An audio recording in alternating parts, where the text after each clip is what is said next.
I'm excited to see what you guys think of it because I added that element like from Persona where you guys will go into like various classrooms. So you'll attend like herbology class and like defense of the dark arts.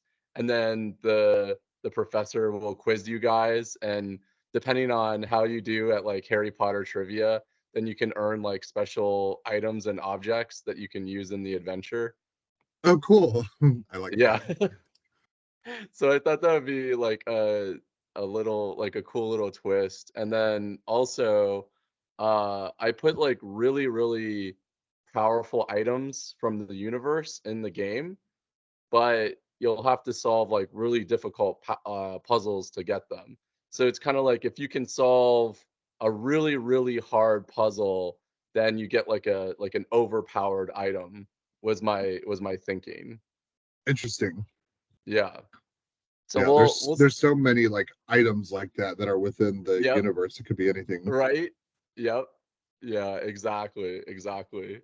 So I thought that would be like a cool thing to put in there. When's the last time you guys role played? Um, we're actually working on building characters in Pathfinder for Greg to run for us. Oh, Um, really? Pathfinder is a lot more mechanics and number heavy. Yeah. Um, Yeah. but the numbers work better than D&D at higher levels because D&D really starts to Oh, fall apart past like level 10. really? Yeah, it's just it's much more difficult for the dungeon master to balance with how powerful your characters are. Oh, Um, without like putting them up against insurmountable odds or just like your players walk over everything. It's oh, really difficult to make those numbers work. And that yeah, line's really fine. If I mean, yeah, if you're a good DM, you can change things like mid game if like something's not working. yep. But with Pathfinder, their second version, I'm not as familiar with like the difference between like first and second Pathfinder, but their Yeah. numbers hold up very well. And they end up getting really Oh, high. Like when you roll a d20 as a high level character in Pathfinder, your end total number could be as high as like 40. oh, Um, wow. but Huh. the way your character levels, every level is, um, in my opinion, more exciting than D&D because of the way you get your abilities. And your Hmm. character's a lot more customizable in Pathfinder, but it's a lot Yeah. more, not a lot more technical, but it is more technical. Like you need to be a lot more prepared as a player and as a dungeon master for it. Oh, So that's what we're working on now. We're looking at a different system. Um, okay. but I'm really excited. So like every Nice. level that your character goes up in D&D, you get some type of new thing, Yeah. but it's hard to like really customize your character. Hmm. Trying to think of a good example.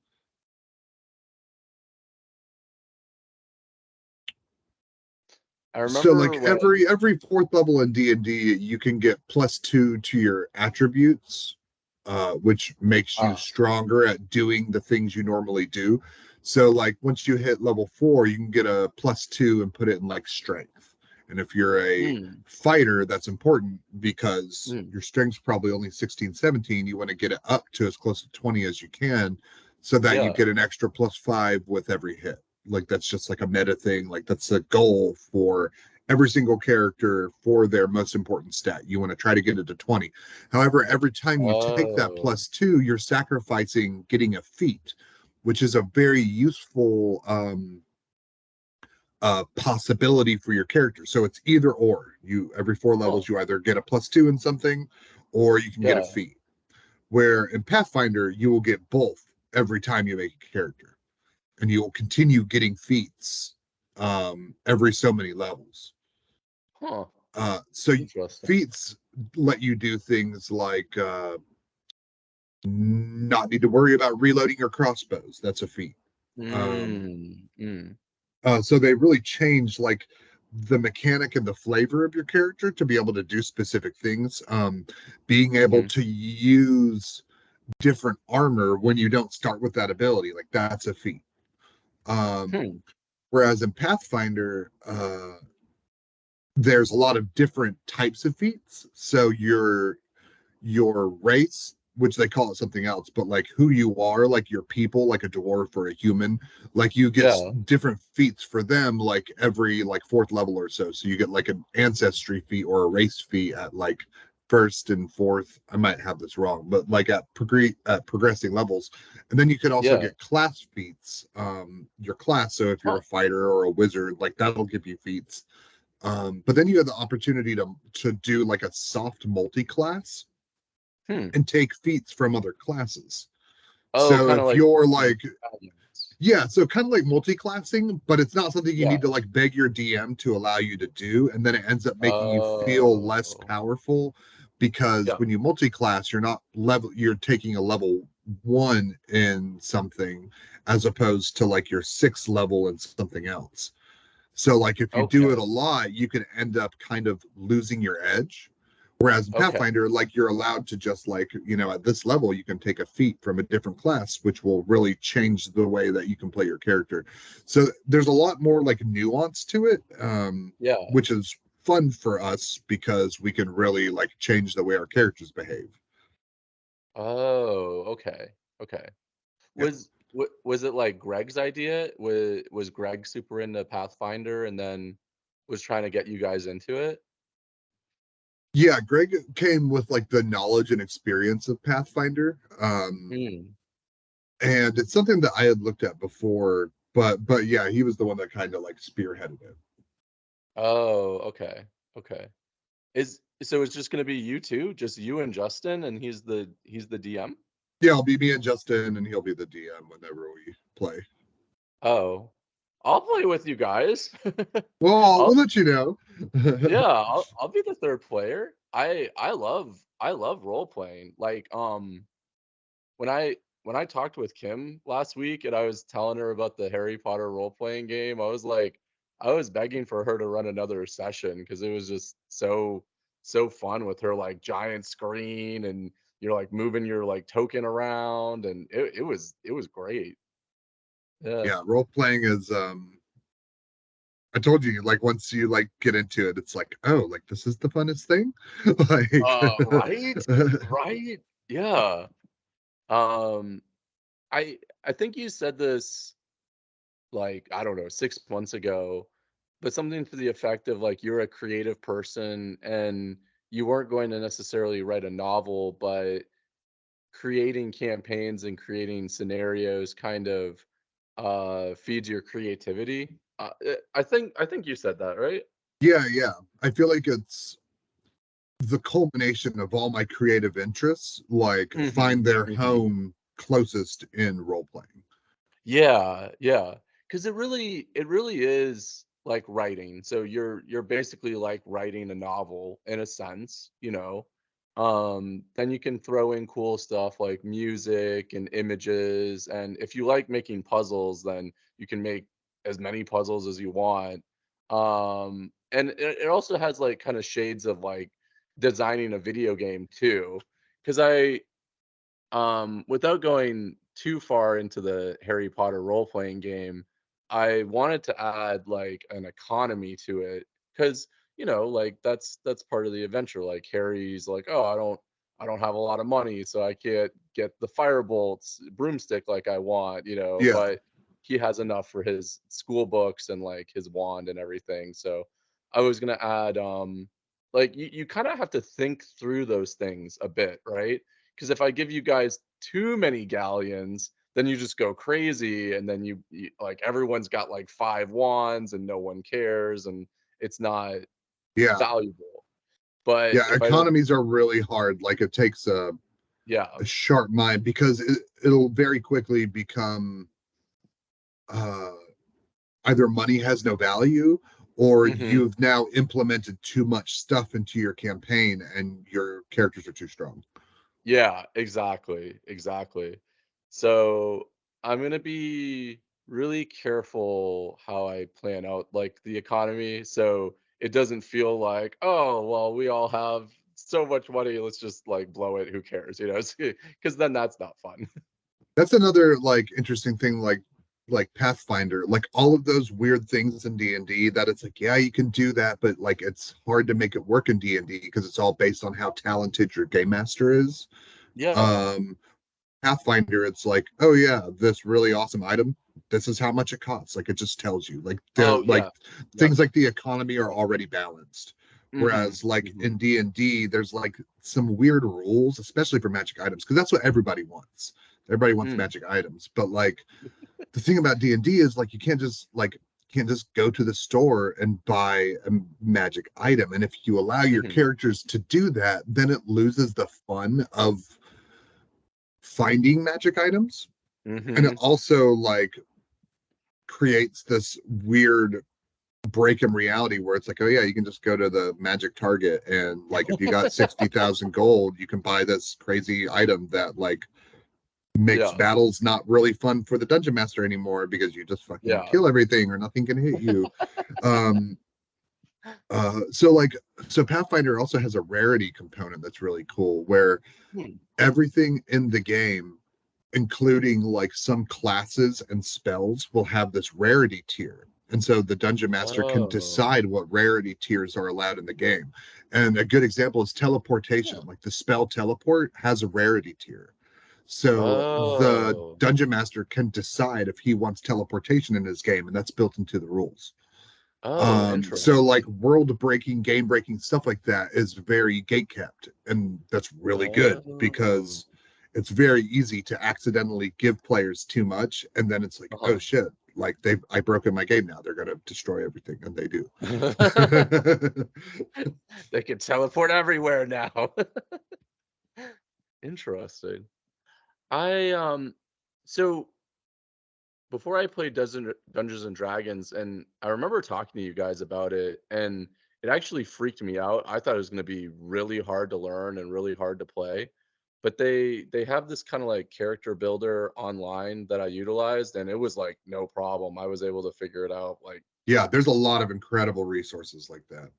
yeah. Do they have that for Pathfinder as well, where you can just, yeah, okay, Yeah, okay, there's okay. actually it's not made by Pathfinder. Like the Oh, people oh, that make it, Paizo, I think it is. hmm, It's made by some dude who loves Pathfinder. oh, And he even updates it. better. But the thing is like Pathfinder isn't as corporate as Wizards of the Coast has become. Yeah, yeah. Um, so Wizards of the Coast has like changed a lot of their licensing rules, and like you're not allowed to make stuff like that for their stuff. Um, like That you seems are kind of you are to a ridiculous. certain degree, but like it's changing. Whereas Pathfinder, they're like, yeah, fuck it, like do your Yeah. thing. So yeah, there's a dude who makes an Android app that's incredible and it Oh. has everything that's on paper in the game like available for you to read. Mhm. Um, and it has a really good character builder. So yeah, Okay. but like he charges, I think it's like he charges like $6 or $5 for the full version, even though like the semi version, like you can get most of the stuff. But I want to throw that guy $5, so we bought it. It's Oh, absolutely. whatever. Absolutely. Yeah. 100%. Oh, hi, friend. Welcome. Oh, Hello. what's up? Hey. You We escaped? missed you. How was y'all's days? I am now driving home. Uh, my everyday, honestly, on the help desk is great. I'm not saying that sarcastically. Like, Aw, I get lunch, I get to leave on time. It's amazing. good. Yeah. I'm glad you're enjoying it a lot better. Or just enjoying it, Yeah. I guess. Oh, 100%. I feel like a totally different person, honestly. Yeah, I can definitely see the difference. Sure. Yeah. Um, plus like the managers are great because like Steve is awesome. Yeah. Um, and obviously like Christy's like a great manager, and then Will's a great manager too. Like he's very friendly, always, wants to make small talk. uh he like Will reached out to me 2 days ago and he was like, "Hey, I just wanted to see if you had any PTO coming up for like this year that I didn't know about. Like, let's get that ironed out. I want to make sure you get your vacation this year." And I was like, "Will, thank you so much. Like, this is awesome. Thank you for checking with me. Like, yes, I am going to a music festival. Let me put in my PTO." Like, it's so Nice. far, yeah, yeah, help desk has been a huge improvement. So like all the managers are super cool. Good. Yay! Yeah, that makes me happy. Yeah, yeah. Um, Christy, are you free the last weekend of February? Probably. Let me just double check. So that's like what, the 24th or 25th? Let me see. It does look like I am free as well. Thomas, did you want to do it at your house, Thomas? Is that okay? Yeah, we sure can. Yeah? Okay. Yeah. Last February, um, or last weekend of February. Gotcha.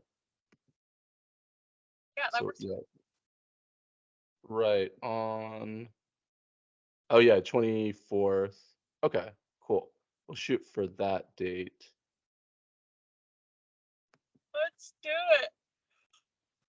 Yeah, there Loved was. it. That's my dwarf version. Pass Let's do it. spells. Yeah, I met up with Kim at a bar last Friday, and she was like, "I can only do it first weekend of February or last weekend of February." So that's where that's coming from. Gotcha. Oh, and I don't know if she'll come, but I wanna invite Misha too. So, I think if we do last weekend of February and I tell Misha about it tomorrow, that should give her, like, plenty of time if she wants to come. I think it'd be cool to invite her.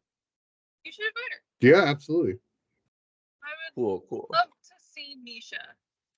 Yeah, that'd be awesome. Misha is W my favorite. Misha's hilarious. My goodness. I I looked love up like what cons are in February and like, man, there's cons everywhere. This world is full of cons.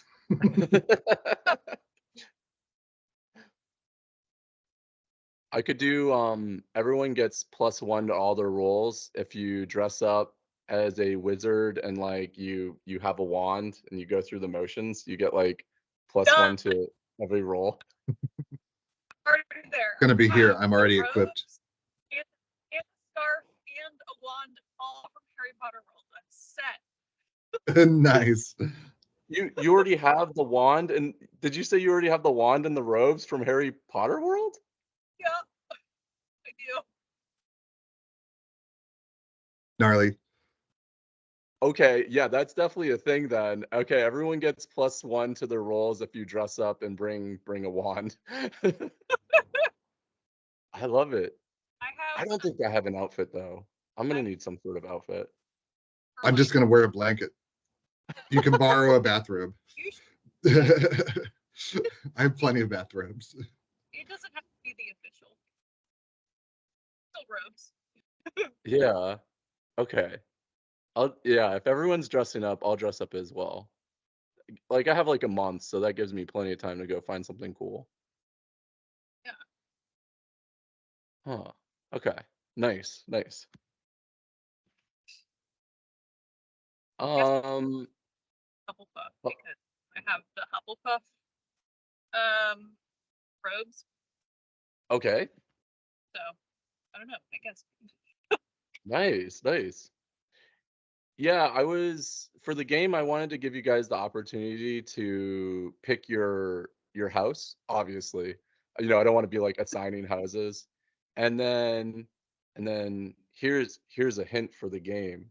So depending on which house you pick, you'll have certain abilities that will come in handy. Ah. Hmm. Yeah. You seeing where I'm going with that? Yep.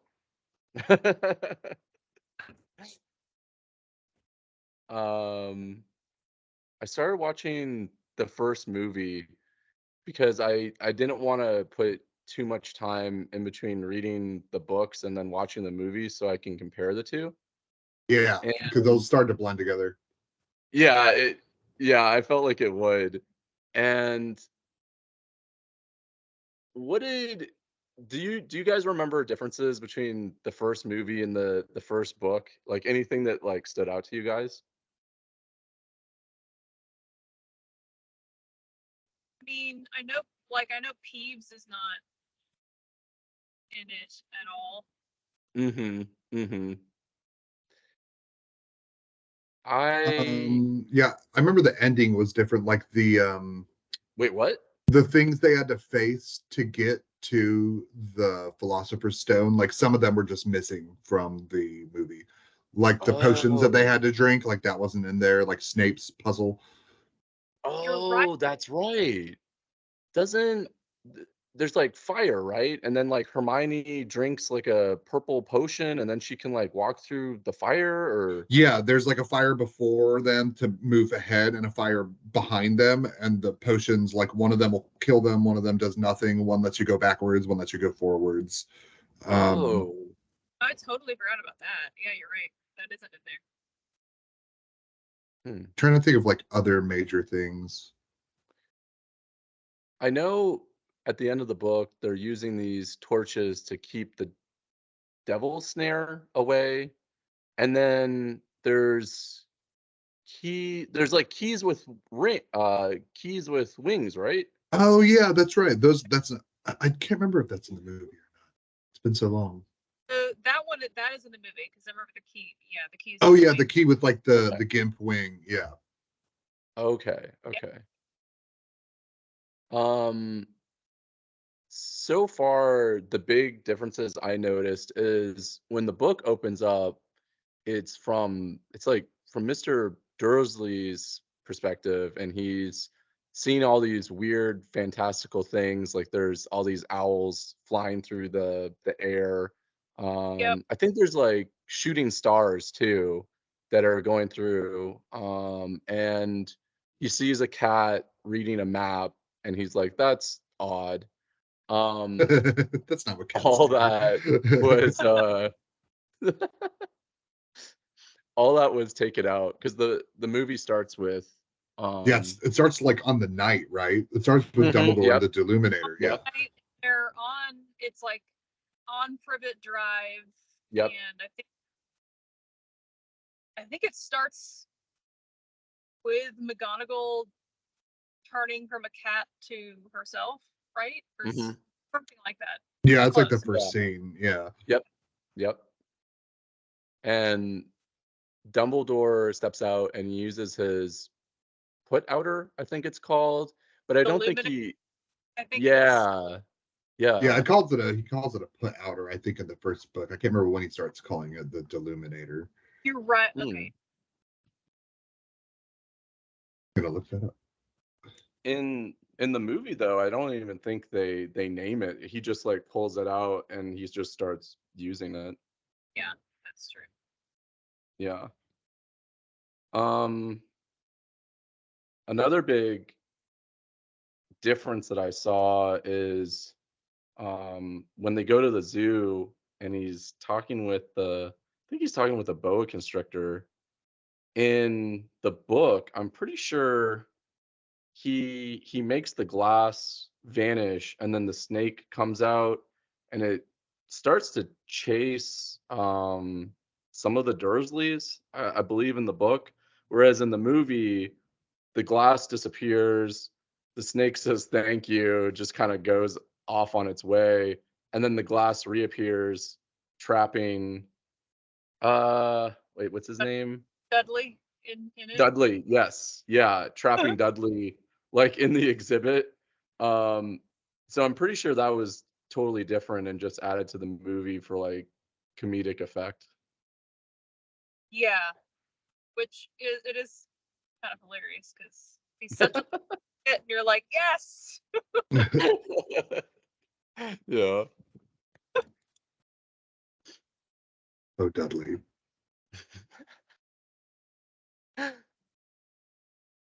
Where are you book-wise? You're on book 4 still, right? Yeah. So, oh yeah. So I'm doing I'm up to maybe chapter 8, chapter 9 of book 4.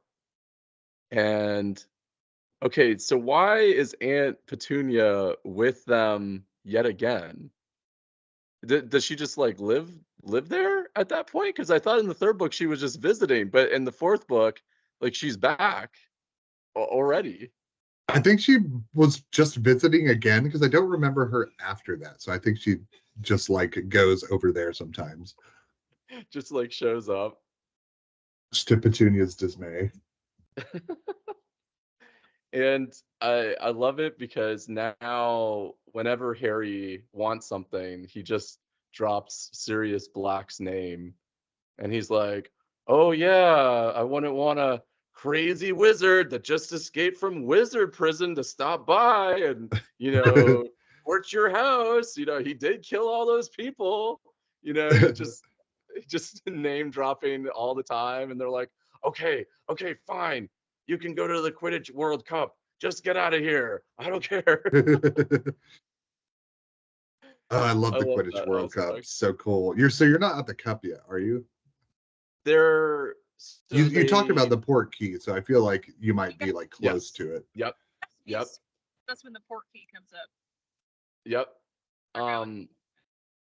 The port key is an old dirty boot that they like find in the forest, and then Yeah. there's like 9 of them, and 9 of them make like a circle, and I think they all put their hand on the boot, and then they're taken to another place. Yeah. Which I thought was cool. I like Yeah. that Yeah. The port aspect. key was super cool. I like Yeah. that there's a whole department in the ministry that like are the organizers of port keys. They mentioned that like briefly, so it's just like cool to imagine that like yeah, there's like a whole like set of government workers that's what they do. Like it's 100% of their job. That is cool. Yeah. Oh,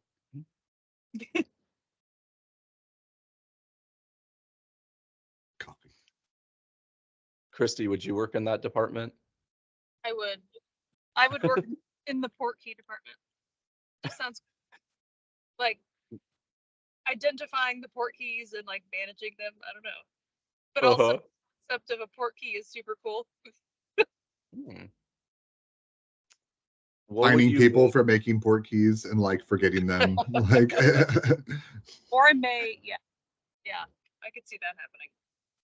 No, I don't remember if this object is a port key or not. Also, we lost it. also we lost it. That's very Harry Potter world. Yeah. So in the department, do they make port keys or just keep them organized? Like, can you make a port key? Actually, I always assumed that they were made. I think they can be made because I feel like there's at some point in the book it talks about Dumbledore making one. Yeah, I think so, right? Yeah, in like a later book, like the 6th one, I think. Doesn't he make a port key at some point Oh. for a very specific reason? I don't remember. Bet they're gonna teleport an army right into the heart of like Voldemort's fortress. Oh man, that'd be so cool. Please tell me that's what happens. How cool would that be? Is that what happens? Does he make a port key and then teleport them like all like right into Voldemort's base? He does not. Oh, come on. That would have been so amazing. Even better. It's better than that? I think it is. Does he? Interesting. Because that there's now that I think about it, there's a lot of cool stuff they could do for like a final battle with a teleportation object. I didn't Huh. really. Yeah, Remus Lupin talks about portkeys in one of the books in Order of the Phoenix, and he talks about how expensive it is if like you get fined for making a portkey, how it's like worth more than money than any of them will ever have. I see. Oh, interesting. Yeah, that's kind of. I mean, that makes sense. So that means it would also make sense then that that part of the ministry would probably be the ones to create them because they want to control like how many are out there and where they go, I would think. Yeah, I'm sure. Yeah, because like, a muggle grabs that, like they're are going to end up somewhere else, possibly extremely dangerous or also like very damning. And then the magical community is like, Right. did. Right. Huh. I love Maggie Smith so much. What is she in? She plays McGonagall. That's the actress that plays Oh. McGonagall. Oh, okay. Oh, Okay. she's so wonderful. And she's, I mean, she's in a bunch of stuff, but she's also in Downton Abbey as well. Downton Abbey's so good. That's one of those shows that like you could get like the most like rugged man, and like if he gets through 4 episodes of Downton Abbey, he's gonna watch every season. Like it's just that good. Really? Oh yeah, it's wonderful. Like it's so fabulous. Oh. I What is I rewatched it, and Hmm. Justin like ended up watching through the whole series with me. Cause like he'd be like playing a game and look over and he'd be like, "This shit's funny. Like it's so funny." Like what's the premise? Like I don't even know what the premise is. it's turn of the century England. It's kind of like the difference between the dying aristocracy class and like the middle class. So it follows one family in a large estate, which is Downton Abbey is their home. And like the drama that goes on with the family members, the aristocratic family, and then the servants of the family that also live there. So Okay. yeah, it's just a drama intrigue, but it's very entertaining. Huh.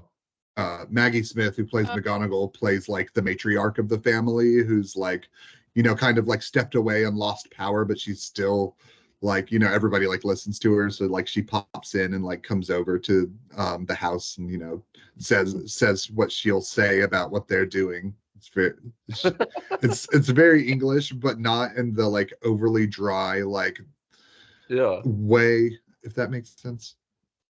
Yeah. I think it's on Amazon Prime and also maybe like Netflix or HBO or something like that. When I watched it, it was on Netflix, but that was a while ago, so it might have moved. Yeah, I know it's been on multiple platforms, like it's come and gone. I'm pretty sure it's still on Amazon Prime, and I want to say the other one is either Netflix or HBO. Can't remember. But also made by the same creators of Downton Abbey is The Gilded Age, which is on HBO, and it's the same sort of premise, except that it is the golden age, or sorry, the Gilded Age of like of America, basically, or the US. Oh, is that good? It sounds like you are endorsing it. I haven't watched it yet. Victoria, yeah, I am I enjoy it. It is second season already aired like maybe a couple months ago. So there's 2 seasons. But it's made by the same people who did Downton Abbey, and it follows the same, like I said, the same sort of premise. Apparently it touches on this, like there's some connection between Downton Abbey and Like if like you kind of like see it if you know about it. Yeah, exactly. Except that it's probably like, I don't know, 50 years earlier or something, or I don't know, it's like the late 1800s. Interesting. Yeah, because Cora's family, the the mother of the aristocratic family is American. She married into this English family. Yeah, so it's very like Gilded Age, the like I don't know, what do they call them? The original like 400 or something like that. Like the 400 families that are like old New York money. Oh, the old money family, yeah. Oh, yeah. Interesting. And then but it's also like not American Revolution, Industrial Revolution time. Oh, okay. So you have all of these other people who were not born into money yet, because it's Industrial Revolution. There's a lot of industry popping out of nowhere, and you can just become rich quick. And it's very like, oh, but you're not old money, so you're still not a part of society, kind of. Yeah, you're looked down upon because you weren't born into it. You worked hard for this, and we don't respect that. Yeah, right. Work is beneath the aristocracy. Yeah, but it's good. So it's just like follows the dramas between like all the very, very ultra wealthy amongst the like newly wealthy, amongst like their servants and all that stuff, and the families and whatever. Yeah, it's cool.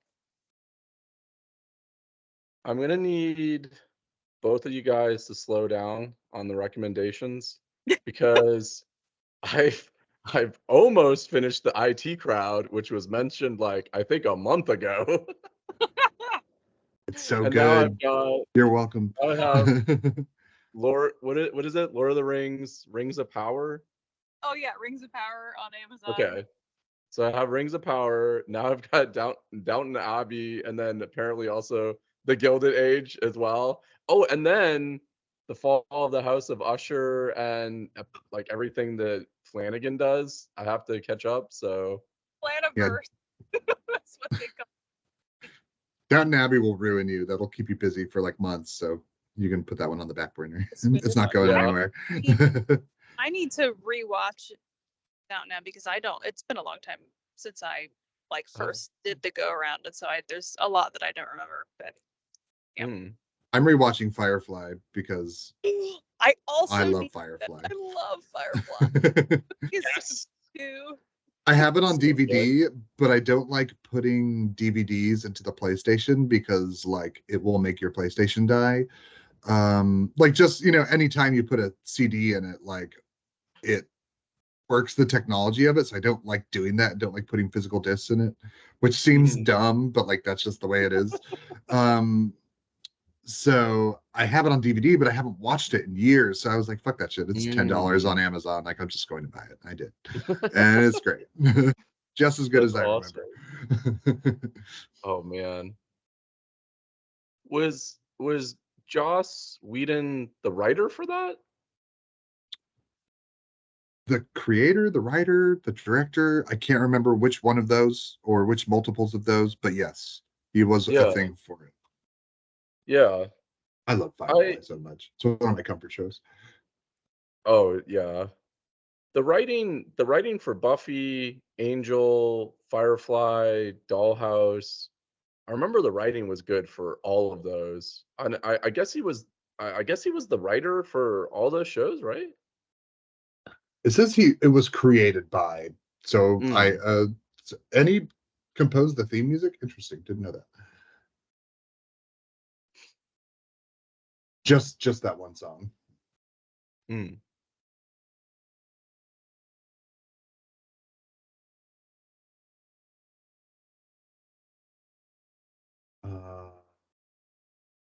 Yes, he was a writer for it. So there were some people that wrote other episodes, but he wrote like the pilot, about half of the internal episodes, and then the last episode, and then other people like wrote some other episodes.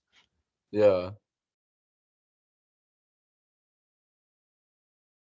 He was kind of publicly shamed, and then I guess he just dropped out because I haven't heard about him recently. A while. Yeah. Yeah, I can't remember what the controversy was, if it was like a Me Too like thing, or I feel like it was sexual in nature.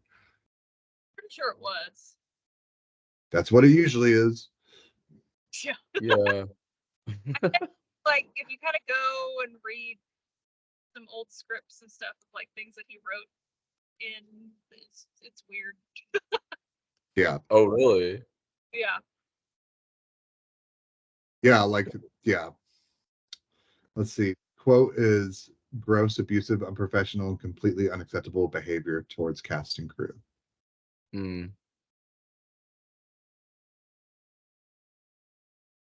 Which is kind of wild because he was prolific and did so many shows. I guess people just put up with it for that long.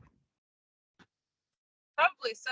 Kind of like, sort of in the same vein, I feel like, with Harvey Weinstein, right? He's just this huge, Yeah. even more so with him, I think, because he's just this huge giant, or was. And so everybody apparently knew what was going on, but he just had all these great movies. This just, I don't know, this giant in the entertainment or the movie industry. So Yeah. Also, corruption grows. Like, as you get, like, as your behavior is tolerated, like, you'll behave worse and worse. yeah, Hmm.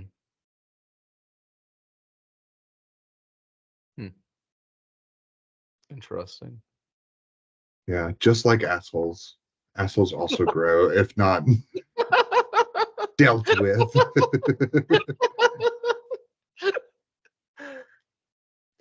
I love how when the Weasleys come to get Harry and they use the flu powder, but the Dursleys have their fireplace boarded up, and then you can hear like their voices like calling from beyond like the wooden boards, and they're like, "Hello, Harry, are you in there? We've come to get you." And like all of them are just like stacked up and crammed in this like chimney, and I haven't seen the movie version of it yet, but like the mental image of that is just so hilarious to me, and I was like, that's so creative.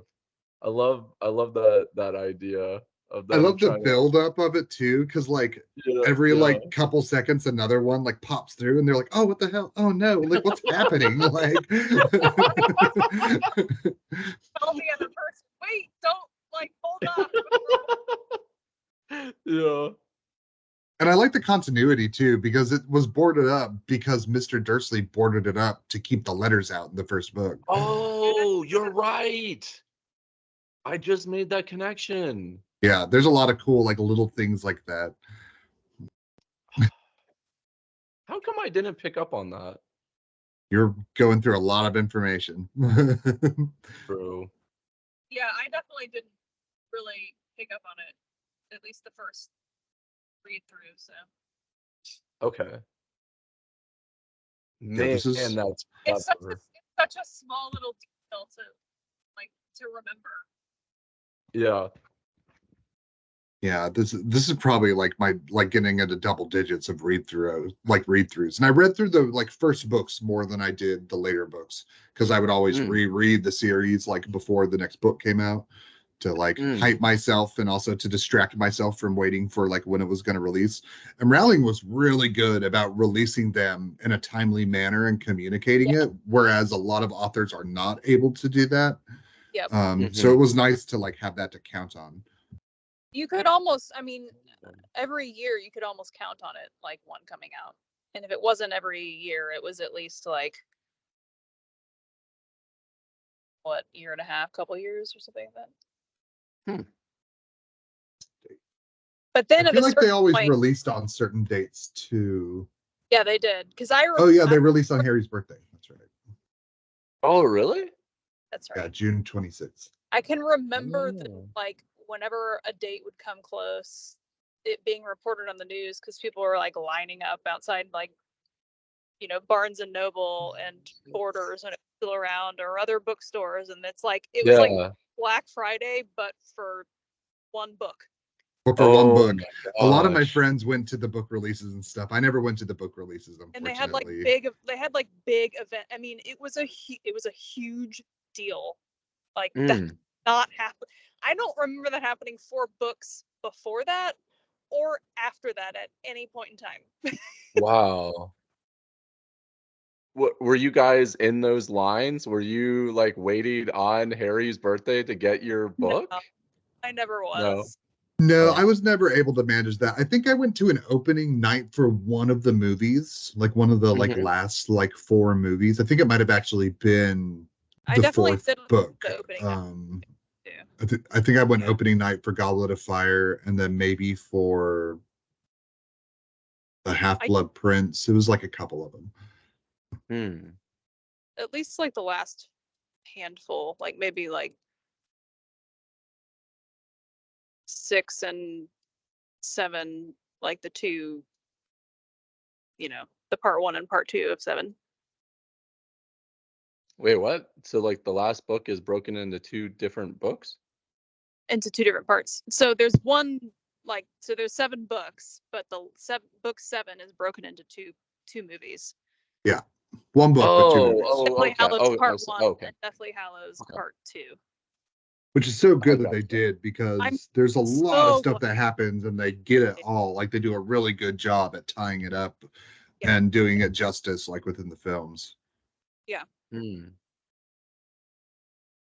I definitely didn't feel like that one was like a money grab because there was a lot and there would be no way you could cram that into one movie. Hmm. Yeah, especially for like the emotional like roller coaster that they go on specifically in that books. In the last book, they needed to like spend time conveying that. The only way you can do that is to spend time with the characters like in the movie. So Yeah, for sure. Hmm. I remember like after they came out like with the last one, but it wasn't like released, like like actually released yet, like trying to pirate it, and like the art for the movie is so dark that like couldn't see anything on the like pirated little thing I was trying to watch, like nothing, like it was all just like a darkness shifting around. It's really dark. Yeah, I remember being like, damn it, I gotta wait. Like not that I didn't go pay to see it in theaters, like a handful of times, but sometimes I miss seeing movies in theaters. But the last time I went to a theater, there was a kid behind me who was like kicking the seat, and like I kept feeling like water on the back of my neck, which probably wasn't water. It was probably child juice. And I was like, oh yeah, I fucking hate people. Like, Oh my god. Love going to the movies though. It's like, I mean, I definitely won't do it like, like we used to, which is any movie that you would find interesting, you'd go to the theater for. yeah. At this point, it'd be ones that I just really, really want to see. But I do love the theater and I miss going. Yeah, the last movie I went to was that Everything Everywhere All the Time movie. Man, that movie was fucking awesome. Like, I don't know if y'all have seen it yet. If you haven't, you definitely should add that to the list. But I wanted to see it. Yeah, I heard it's great. I watched the first 30 minutes and I was like, what in the heck is going on? And I was like, I don't think I'm ready to watch this movie right now. Apparently, it was a book first, if I remember correctly. Oh, really? And I'm really interested in reading it. Let me see. Book. I think so. Nice. Yeah, Yes, whenever Everything Everywhere All at Once, or Everything All at Once is the book. Yeah. I always wanted to read the book versions. But then my thing is, I can never decide if I want to read the book first or watch it first. Because inevitably. Yeah, it's hard because I like theoretically watching it first, because I feel like I'll enjoy what I see more if I'm not comparing it to something. But then that's going to color how you experience the book so much, because you're going to as it was real. Yeah. So, great example recently for me, I read Station 11. and that is a show, like they made it into a show on HBO. And so almost immediately after finishing Station 11, which I loved, and just like the experience of that book, I don't know, it was really good. And then I watched the show, and while they kept the same idea, um, and sort of the same, I guess, feeling of the book, the story is almost nothing like the book. Hmm. In a lot of like really major ways, and in some of the characters, they almost like they may have the same name, but they aren't the same. They don't have the same like personality or like values or whatever that they had in the book, and so it's almost like a completely different character too. Uh, That could be hard. Yeah.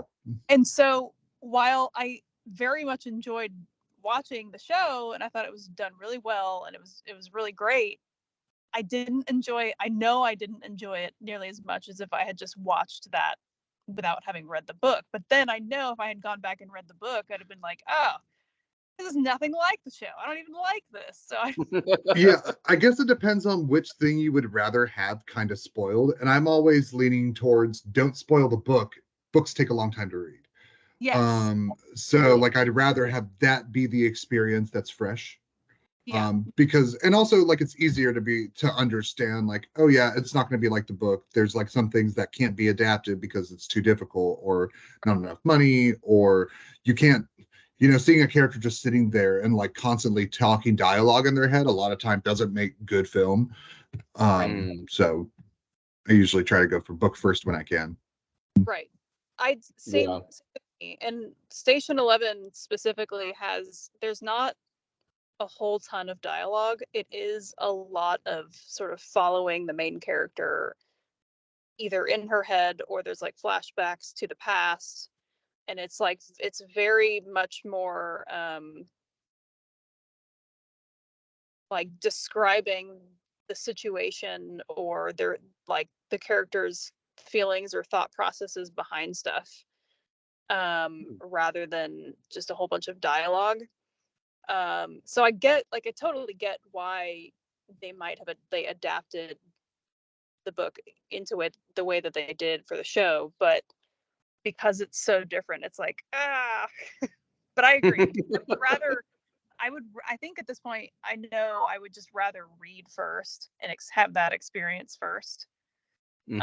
Sort of get what the author was initially trying to get across, versus what I don't know, producers and show writers might be trying to get across. On the flip side, there's some things you can't get across in a book, like how awesome Harry's hair is in this picture.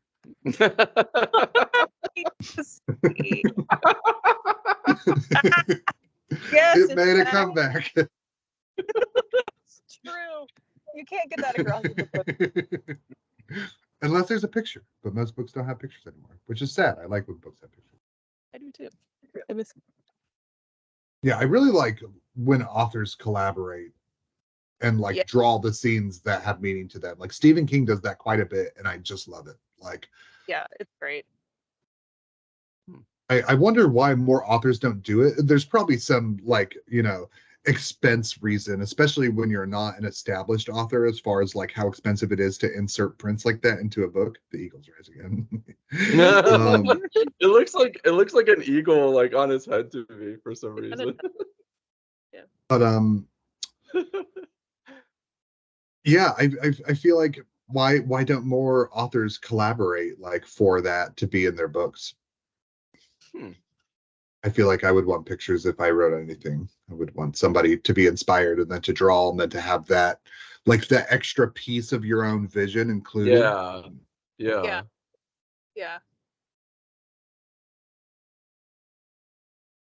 Trying to find a picture of better hair, but that's just the best one. Yeah, it is.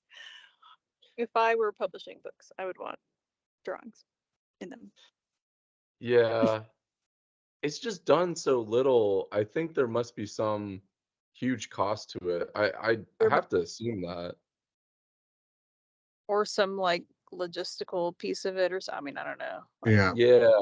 Yeah. And it's always hard with art. Art is very difficult to price. Yeah. And especially like honoring the artist is very difficult to do. I remember there was a podcast that did like an art competition, and they got like destroyed by critics that were like, "Oh yeah, make all these people make free art for you, so you have that body of work to pull from, and only award one of them." And I was like, "Oh, what a shitty way to think about it." And then I thought about it, and I was like, "Time out. No, that's right. Like they're asking all these people to like pour their ability into something with only one of you getting a little thing." Right. Right. Ew, yeah, I didn't think about that. You're right. Here's what it actually looks like in book 4, in the movie of book 4. That's the real hair. Oh. That is the real. But Yeah, it's just so long.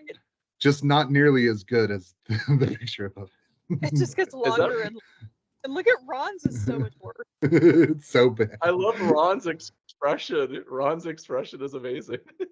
I don't remember what's happening in this like moment. They're pretty beaten up, so it's got to be like late in the game. But yeah, Ron definitely looks at Harry like he's stealing all the thunder. I want to say this is like when McGonagall, at least in the movie, McGonagall is showing them how they are gonna like dance at the Yule Ball, right? That's a good reason for him to have that face. Yeah, and all of them are just being classic teenagers about it, like ew girls, not ew girls, but like just really awkward about it. Because they're and actually that scene is hilarious in the movie because McGonagall has Ron be an example and he's dancing. It ruins him. So good. It's hilarious. And then of course, Fred and George are making fun of him off to the side. I love it. A lot more in the books in the movie, which like it's hard to get at nearly as much screen time as you do book time. Just because of the shorter time span of a film is going to have to focus on the main characters. But you get a lot more Fred and George in the books, and everything they do is gold. Like every little thing that they get into, it's just all good. I love it. I love them. I think when I sent out the meeting invite, I named the meeting after like their little business, and I don't know if you guys read it, but for the meeting it was like we're gonna discuss wizard startups, because in the in the 4th book, if I remember correctly, like their parents want them to go to like regular what? Like they want them to get like a normal job, right? But they want to do like their own thing, and they make this comment like, "Oh, we kept hearing explosions coming from the room, and we thought they were just goofing off, but in reality, they were like inventing new things." And one of the things that they invent is the something toffee. It's like the expanding toffee, or like if um the fat boy tries to eat it, and then his tongue is like it shoots out of his mouth like a snake. Sorry. No. I'm trying to remember because that's when they really start to do it, is in book 4. It's like when they're really like making new things. Yeah. Is it expanding toffee, or I think it's something like that. yeah. Yeah, it was hilarious when Dudley goes for it and then he's like, "No." Oh my god. I love so many things they make are just so damn dangerous. Yeah.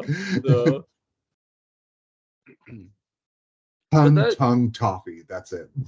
Okay. Yeah, that's in the book, right? Like their parents want them to have like a normal wizard job. Oh no, that's right. They want them to like work with their dad in the ministry, right? But then they're like, yeah, and they're trying to reject it, and like, no, we want to open a joke shop, and they're making like their own. Yeah, that's right. I like that aspect. I forgot about this as I'm like researching it. They like accidentally drop it like when they come through the fireplace and like before they leave. So like of course Dudley eats it. Yes. And when they get back, their Yeah. mom's freaking out and like on like to the Yep. side, like Mr. Weasley's like, how big did his tongue get? And they're like, it got 4 feet. And he's like, Yeah. Yeah. I love that part of the book. Yeah, in the fourth book, that was so creative. I love how that happened. Mr. Weasley's so lovely. Like he's Yeah. an excellent character. I wanted to say 2 things before we wrap up. First thing is the boggart, if I'm saying that correctly, the boggart. So I was researching boggarts for our role-playing game, and you guys might already know this, but so the boggart is like part of folklore, like it's a mythical creature, like in England. Did you guys know that? Oh, no, like in real life? I didn't know that. Yeah, like she Oh. didn't just like come up with it, like Oh it's yeah, like it's a got its own whole Wikipedia page, doesn't it? yep, Weird. That's yep, cool. I I know. never heard of that outside of Harry Potter. Yeah, I thought it was just made for Harry Potter, but Yeah. they Yeah. there's been stories of boggarts, killing people and children for like centuries. Like the 1861 Grizzlehurst Boggart of Lancashire. Yep. Yep. I thought that was so cool that she kind of pulled from mythology and folklore that already existed and then integrated it with the Yeah. series. So if you guys want to check out the wiki on the boggart later and learn about the history, I think you guys will have fun. Second thing is Christy, the books that you were talking about, are those the illustrated ones and then the artist is Mina Lima? Is that the set that you were talking about? No, the ones I'm talking about are the illustrators Jim Kay. Oh. And there's only 5 books right now. Okay. Which I did just pick up the 5th one. Oh, I bet it's wonderful. Oh my gosh, it's I haven't looked at 4 or 5 yet. Huge. It's huge. To be fair, I haven't read this is my first time like actually reading through the illustrated ones. But it is huge. The 5th one is huge.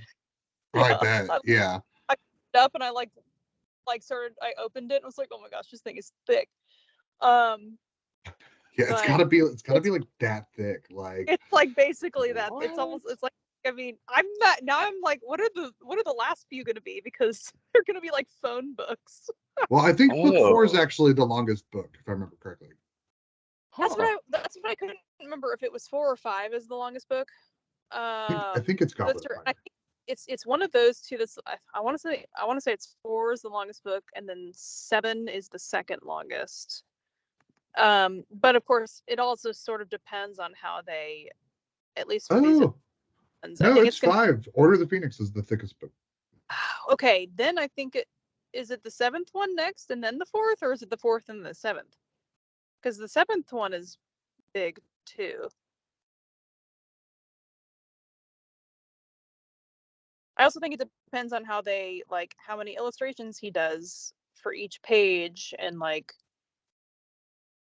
however they format it. So, but there's it feels like there's a lot more illustrations in this one than in some of the previous ones, or maybe I'm just misremembering because I haven't. Oh wow. But it's yeah, Deathly Hallows is the next one, and then it's Goblet of Fire, and then Half-Blood Prince. Okay, that's what I was thinking. Anyway, but I still feel like the 5th one, as far as the illustrated, is thicker than the 4th one. It's got to be it's 200 pages longer just by text. So. Oh, okay. Oh wait, yeah. Sorry, you were saying online it says the 5th is the longest one. Okay, never mind. Yeah, so that makes sense. But yeah, I've not heard of the other ones that you were talking about, Jeremy. Yeah, I got confused because when you were talking about the illustrated versions, um, I thought you were talking about the ones from Mina Lima, which are like awesome. If you guys, I haven't even seen those. It oh was like really? probably back in like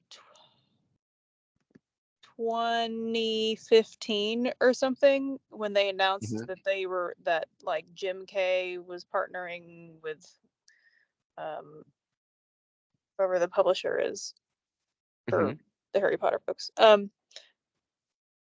That they were like partnering up so that they could release illustrated versions, and it is now 2023 and they've are not even done with them yet because he's still like illustrating them all. Oh, okay, okay. So I don't know what Um, those other ones. I haven't heard of. They had other versions of it. But if anyway. you click on that link, I just added, it's a YouTube link, and um the guy basically like flips through the illustrated book and you can see all the pictures that she did. They're just like Oh, awesome. Yeah, this that's this whole really time cool. I thought you guys were talking about this. I was like, yeah, it's amazing. And then you said Jim K and I was like, wait, who's Jim K? Those are The the Mirror of Erised is so cool. like the original illustrated, even though they're not done with them yet. But Oh. that's at least like the first.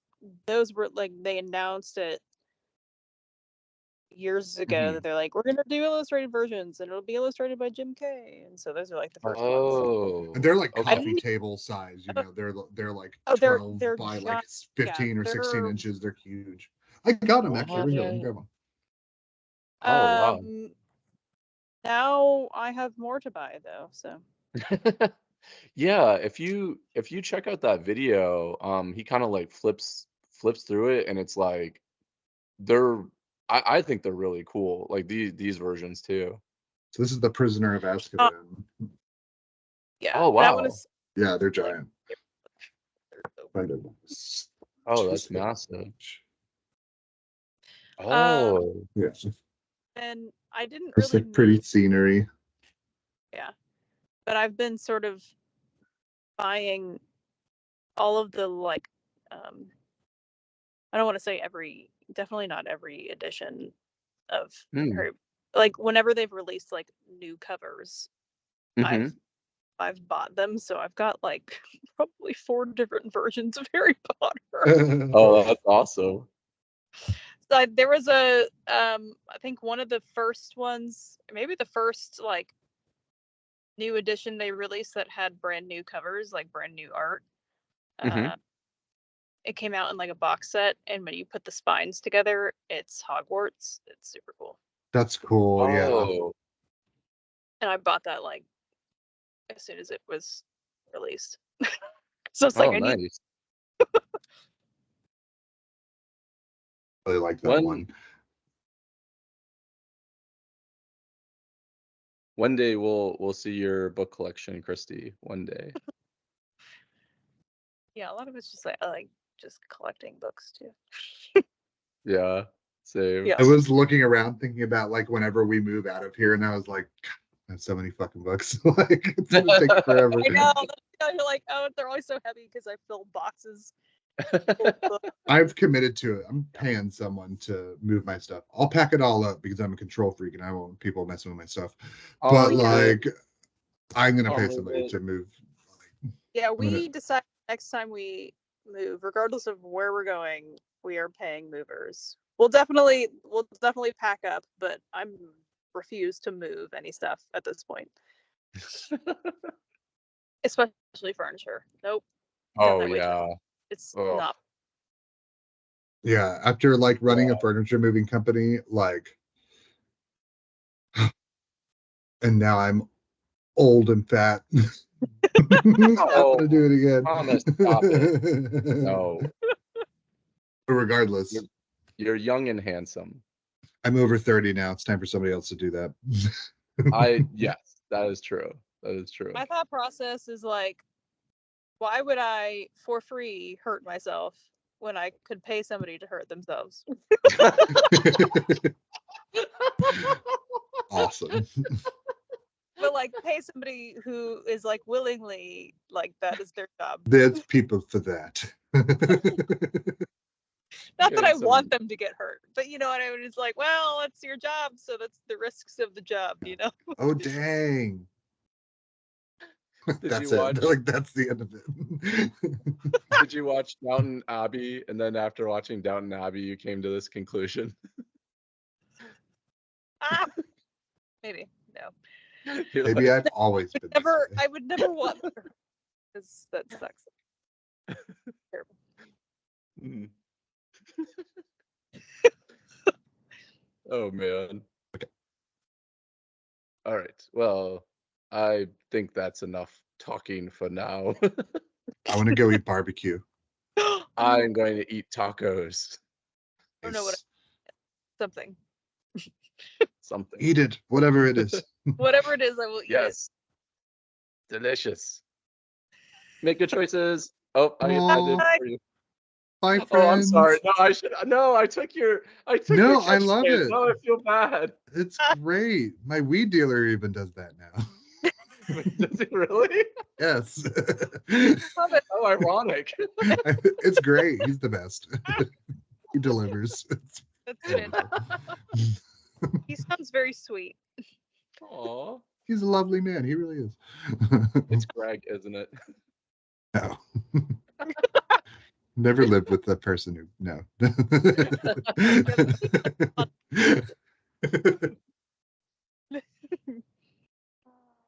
Bye. Bye. Where's my mouse? There it is. Where's my mouse?